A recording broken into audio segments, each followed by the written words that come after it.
Assalamualaikum warahmatullahi wabarakatuh.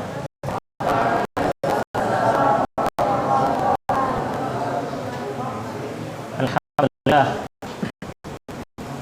Wassalatu wassalamu ala Rasulillah wa ala alihi wa ashabihi wa man tabi'ahu bi ihsanin ila yaumil qiyamah. Wala haula wala quwata illa billah. Baik, kita lanjutkan sedikit.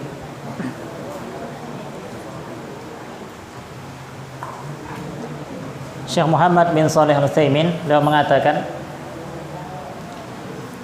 "Na'am jaa al-wa'idu fi dzalik bi anna man talaba ilman wa huwa mimma yubtagha bihi wajhullah lam yajid arfal jannah." Jadi terdapat ancaman dari Allah Subhanahu wa taala, barang siapa yang menuntut ilmu dan dia menginginkan yang seharusnya ilmu itu digunakan untuk mencari wajah Allah, tapi ternyata dia tujukan untuk selain Allah, lam yajid arfal jannah, dia tidak akan mencium bau surga. Padahal bau surga bisa tercium dari jarak sekian dan sekian, kata Nabi Shallallahu Alaihi Wasallam. Jadi jauh sebelum seseorang masuk dalam surga, dia bisa mencium bau surga. Namun orang yang menuntut ilmu bukan karena Allah, padahal ilmu itu seharusnya digunakan untuk mencari wajah Allah, maka dia diancam dengan ancaman yang sangat berat ini. Sebagaimana dikatakan oleh Al-Imam Al-Khatib Al-Baghdadi rahimahullah, haqqun an yukhlisa al-insan an-niyata fi talabil ilmi an yanwiya imtithala amrillah ta'ala. Jadi ketika seorang menuntut ilmu, hendaklah dia mengikhlaskan niat,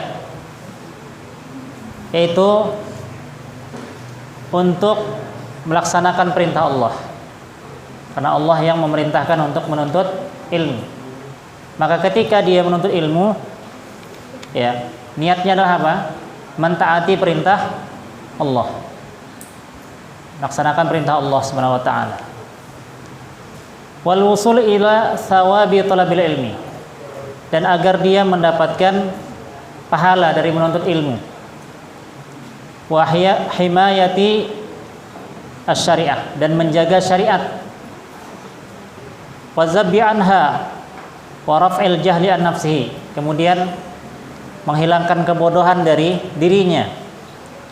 Wa raf'il jahli an ghairihi, dan menghilangkan kebodohan dari orang lain. Kullu hadhihi tadullu 'alal ikhlas, semua ini menunjukkan kepada keikhlasan. Jadi kalau kita agar niatnya ikhlas, maka niatkanlah ya niat-niat yang kita sebutkan tadi.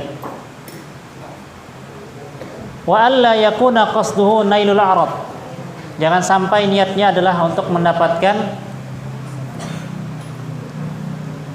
yaitu dunia, jam'u aradin, mengumpulkan kesenangan, yakni nailu syai'in min aradid dunya kal jahi, seperti dia menginginkan kedudukan, wariasah, ya, menginginkan kekuasaan, wal martabah, kedudukan, au tariqan ila akhzil a'rad, ila akhzil a'wad, atau sebagai jalan untuk mendapatkan harta, karratib la yuridu hadza, ya, untuk mendapatkan yaitu ratib, maksudnya mendapatkan gaji sebanyak-banyaknya, ya.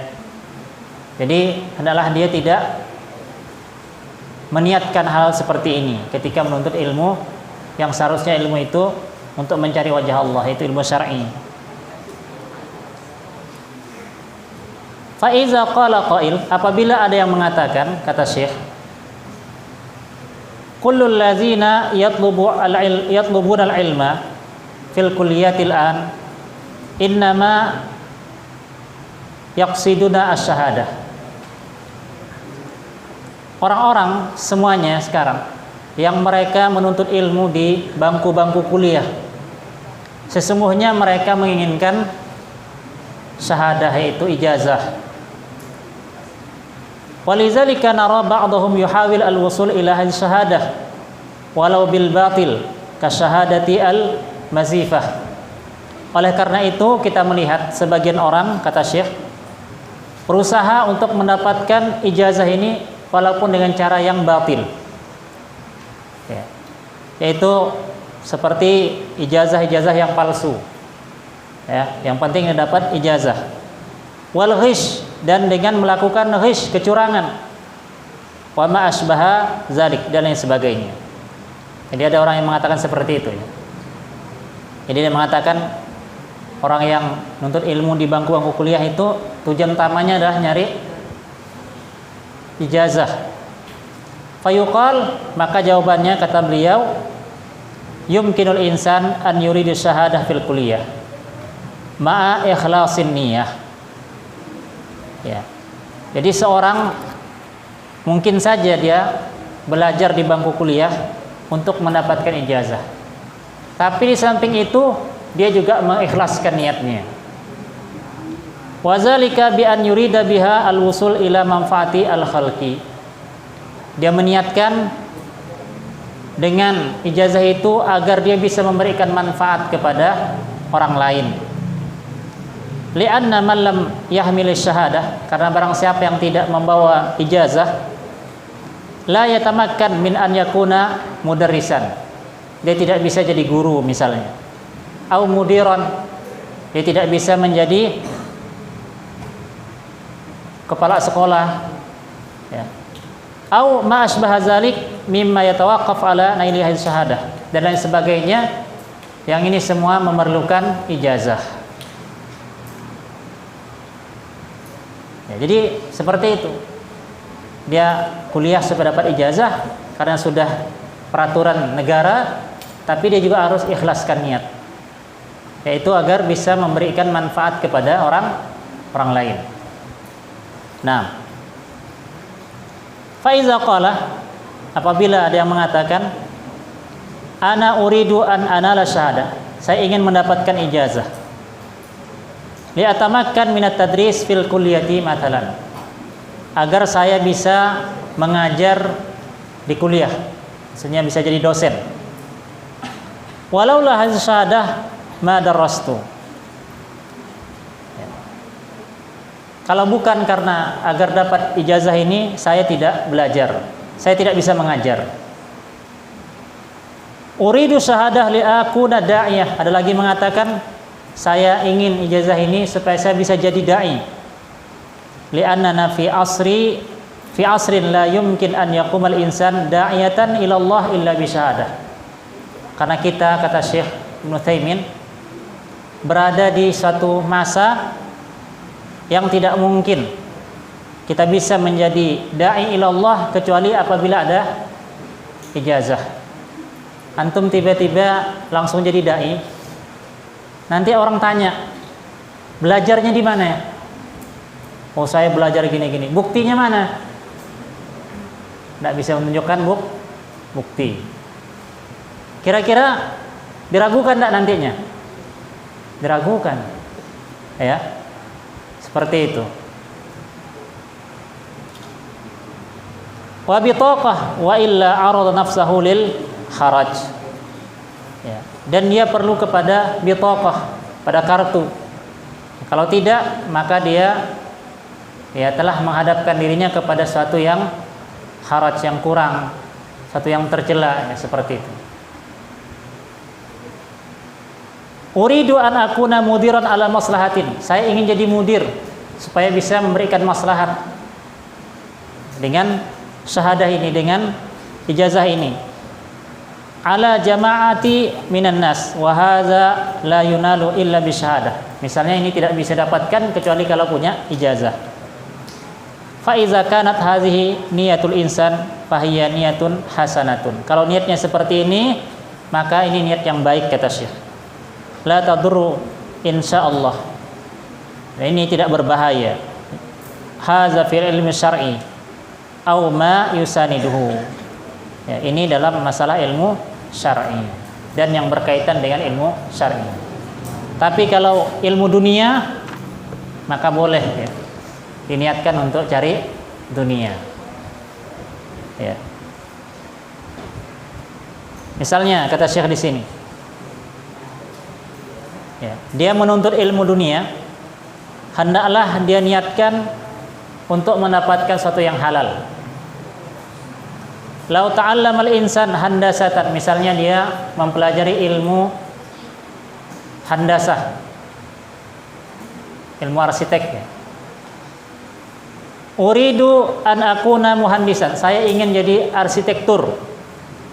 Liyakuna ratib litakuna wazifati asyrata alaf riyalan mathalan, agar saya dapat pekerjaan dan dapat gaji 10.000 rial misalnya. Sebulan dapat 10.000 rial. Masya Allah ya. Kalikan 3.000 lebih, 10.000 berapa ya? Hah? 10.000? 40? 30 juta lebih. Nah, misalnya dia niat seperti itu. Fal haza haram alaihi, apakah ini haram kata Syekh? Ya, la, tidak. Limaza? Kenapa? Li'anna haza amalu dunyawi, karena ini adalah amal dunia, pekerjaan dunia. Katajir, seperti pedagang. Yutajir li ajli an yahsula ala ribihin, dia berdagang supaya dapat untung. Kalau enggak dapat untung, Masya Allah, setiap orang ngasih, setiap orang beli, udah kasih aja. Setiap orang beli ngasih aja, gratis. Dapat untung enggak dia? Bangkrut Insya Allah. Ya. Nah, seperti itu. Kadzalika aidan law ta'allama al-insan ilmal mekanika. Begitu pula kalau dia belajar ilmu mekanik. Ya. Ilmul makain wa islahiha wa qasdu bizalik an yahsula ala malin fal hadza haram. Ya. Dia belajar ilmu mekanik, bisa memperbaiki sesuatu, ya. Tujuannya adalah supaya dapat harta. Apakah ini haram? Syekh mengatakan la, tidak. Hadza laisa haramun. Ini tidak haram. Li'annahu laisa mimma yubtagha bihi wajhullah. Karena ini ditujukan bukan untuk mencari wajah Allah. Wan nabiyyu alaihi wassalatu wassalam lamma qala, Nabi ketika mengatakan, man talaba ilman, barang siapa menuntut ilmu, wa huwa mimma yubtagha bihi wajhullah, dan ilmu itu seharusnya untuk mencari wajah Allah, lam yajid arfal jannah, dia tidak akan mencium bau surga. Ya. Jadi maksudnya adalah ilmu syar'i. Ini tidak boleh. Ya. Tapi kalau niatnya ikhlas, ya seperti yang kita sebutkan tadi, insya Allah Allah akan angkat derajatnya. Ya. Allah akan jadikan dia imam, pemimpin. Ya. Allah akan jadikan dia sebagai rujukan manusia. Ya. Nah, jadi ini ikhwani fillah dan para santri Allah Subhanahu wa taala, hendaklah kita berusaha menjaga ilmu, yaitu dengan mencatat dan menghafalnya, kemudian juga ya dengan mengamalkannya, dan hendaklah kita senantiasa mengikhlaskan niat karena Allah Subhanahu wa taala. Ini saja yang bisa kita bahas. Terus selanjutnya kita buka sesi tanya jawab. Sallallahu ala nabiyina Muhammad wa ala alihi wa ashabihi wa tabi'in.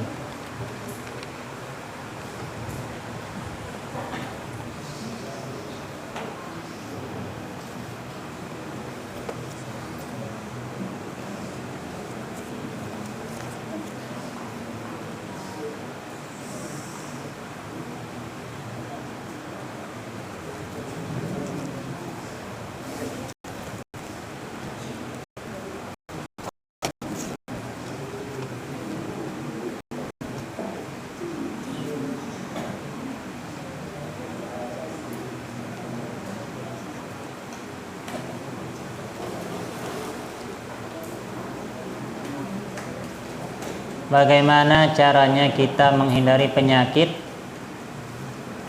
merah jambu? Penyakit apa? Dan penyakit hati seperti hasad, dengki, dan lain-lain. Dan cara menghilangkannya apabila sudah terkena penyakit itu. Baik, penyakit hasad, penyakit dengki, ini adalah penyakit iblis ya. Pertama kali yang melakukan dosa ini adalah iblis, laknatullah alaih. Sehingga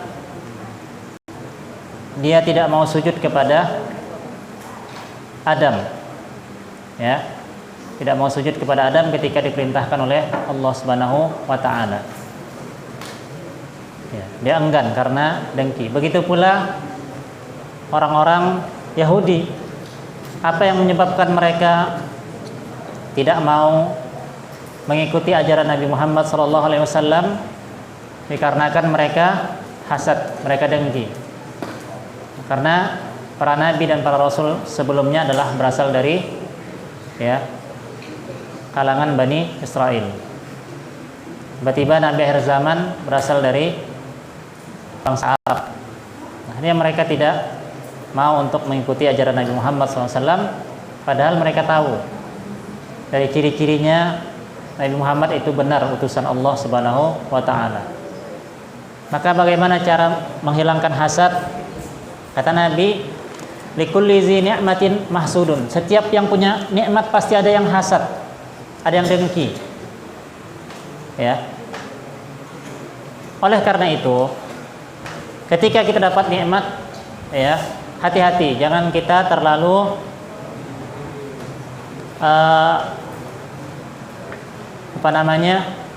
memperlihatkan nikmat itu. Ya. Melawakan bahasa kita ya. Suka melawakan kepada orang lain. Khawatir nanti ada yang hasad, akhirnya terkena ain. Ada ya orang suami istri bisa bercerai gara-gara apa? Dia suka mengupload fotonya berdua. Nah, jalan-jalan, pergi ke pantai, berdua. Diuploadnya di Facebook. Ada orang yang dengki. Ya. Akhirnya kena penyakit ain. Yang tadinya dia ya bagus, baik, akhirnya jadi tidak senang, saling membenci, ya, seperti itu. Nah, maka yang pertama kita berdoa, ya, bagaimana doa dalam Al-Quran, Rabbana la taj'al fi Allahumma la taj'al Rabbana la Allahumma la taj'al fi qulubina ghillan lil ladzina amanu. Ya Allah, jangan Engkau jadikan hati kami ghil, yaitu dengki terhadap orang-orang yang beriman. Rabbana la taj'al fi qulubina ghillan lil ladzina amanu Rabbana innaka ra'ufur rahim. Nah, sering-sering kita menjadikan doa itu. Kemudian yang kedua, ketahuilah bahwa setiap kita itu telah ditentukan jatah rezekinya. Tidak mungkin akan bertukar dengan orang lain. Apa yang menjadi bagian kita itu tidak mungkin bisa diambil oleh orang lain. Ya, sudah Allah tentukan dan dia tidak mungkin merampasnya dari kita, tidak mungkin. Kalaupun itu hilang dari kita, berarti bukan takdirnya, bagian dari kita. Nah, seperti itu. Kemudian setiap kali melihat kawan kita mendapatkan nikmat, hendaklah kita mendoakan keberkahan. Allahumma barik. Ya Allah, berikanlah keberkahan fi amwalihi, terhadap hartanya. Ya. Barakallahu fi amwalika. Semoga Allah memberkahi harta. Doakan kebaikan. Kawan kita bisa beli mobil, misalnya, kita doakan kebaikan. Ya Allah, mudah-mudahan mobilnya digunakan dalam kebaikan, digunakannya untuk membantu. Doakan, ya, seperti itu. Nah, barang siapa yang mendoakan kebaikan kepada saudaranya dalam kondisi saudaranya tidak tahu, maka apa? Malaikat akan mengatakan walaka mithluh. Engkau semoga mendapatkan sepertinya. Didoakan malaikat. Dan insya Allah yang namanya malaikat makhluk yang tidak pernah bermaksiat kepada Allah, doanya pasti akan dikabulkan Allah. La ya'sunallaha ma amarahum wa yaf'aluna ma yu'marun. Malaikat itu tidak pernah menyisihi perintah Allah dan senantiasa melaksanakan apa yang diperintahkan Allah Subhanahu wa taala. Baik, wallahu a'lam bishawab.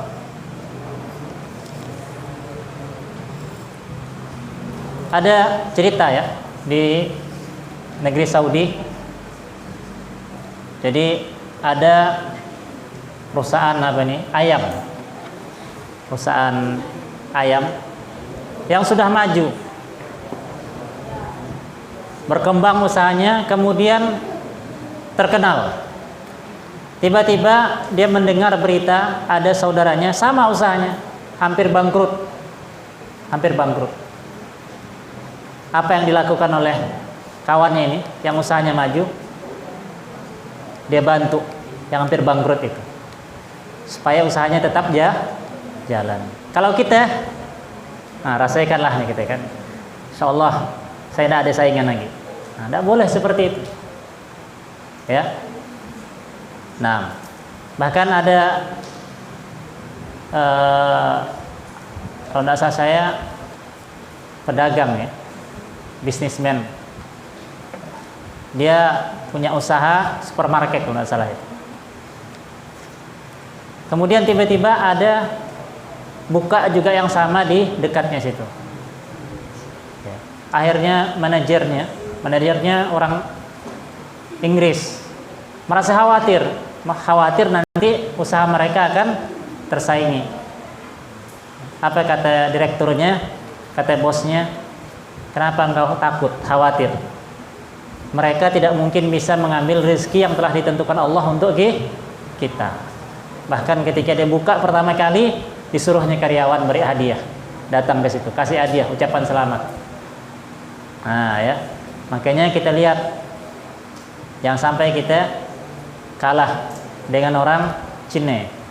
Orang Cina kalau ada sahabatnya buka toko apa katanya? Dia selamat, sukses katanya. Bari ucapan selamat, selamat, sukses. Ada tidak lihat itu? Setiap dia buka toko, pernah lihat? Nah, mereka aja yakin, kenapa kita tidak yakin, ya kan? Sahih? Nah, seperti itu ya. Nah, wallahu a'lam bishawab.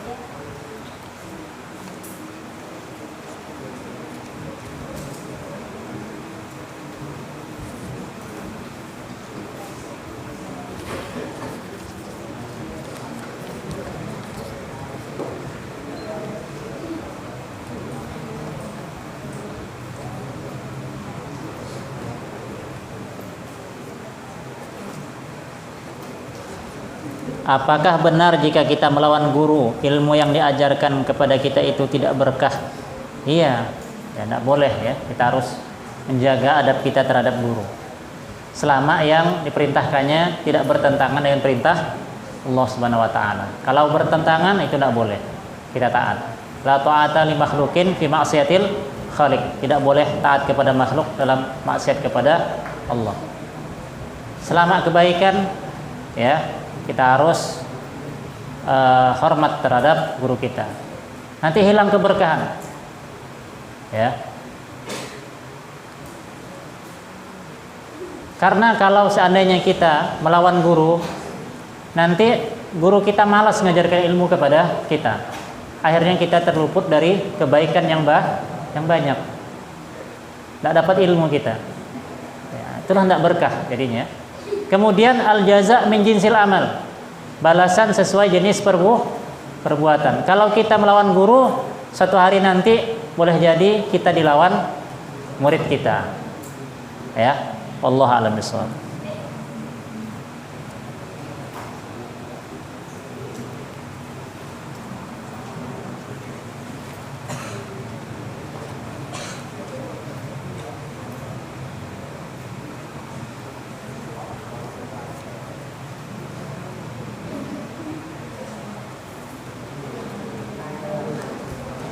Assalamualaikum Ustaz. Cara mendakwakan ilmu kepada kedua orang tua dengan sopan.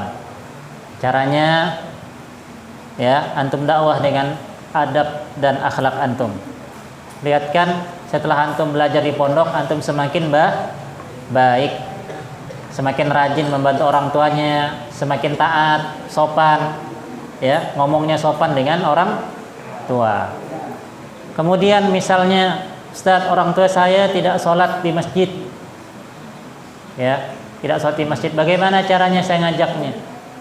Ya, antum bisa katakan kepada orang tuanya, kepada ayahnya, ya, tolong nanti kalau udah azan bangunkan saya naik ke masjid.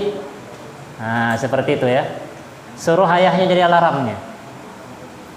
Insyaallah nanti dia malu melihat antum sholat di masjid. Akhirnya dia insyaallah juga akan pergi ke masjid. Ya, seperti itu. Minta bangunkan dengan ayahnya. Tolong ya. Kita tahu ayahnya sering bangun kesiangan misalnya kan. Minta bangunkan dengan ayahnya. Tolong ya, nanti kalau sudah jam 4 bangunkan saya. Jam 3:30 bangunkan saya. Biar saya bisa sholat tahajud. Nah, seperti itu ya. Wallahu a'lam bishawab. Terakhir, pertanyaan banyak, nggak bisa kita bacakan semuanya. Ini pertanyaan terakhir.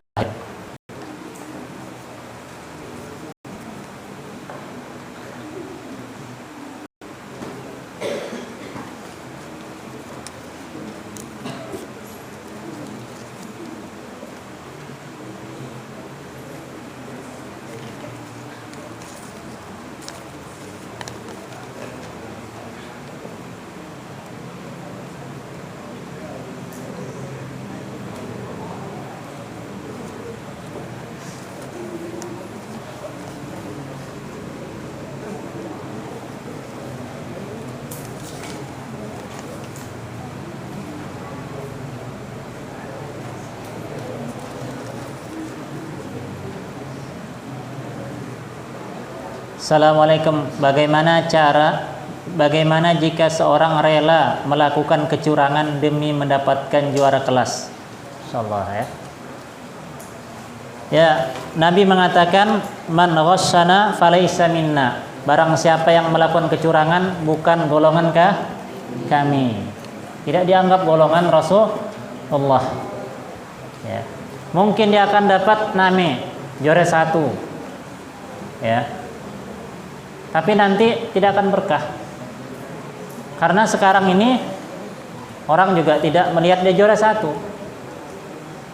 Kalau dia misalnya mendaftar ke tempat lain, pasti akan ada tes kemampuan. Nah, di situ nanti kelihatan tertulis juara 1 tapi kemampuannya kurang.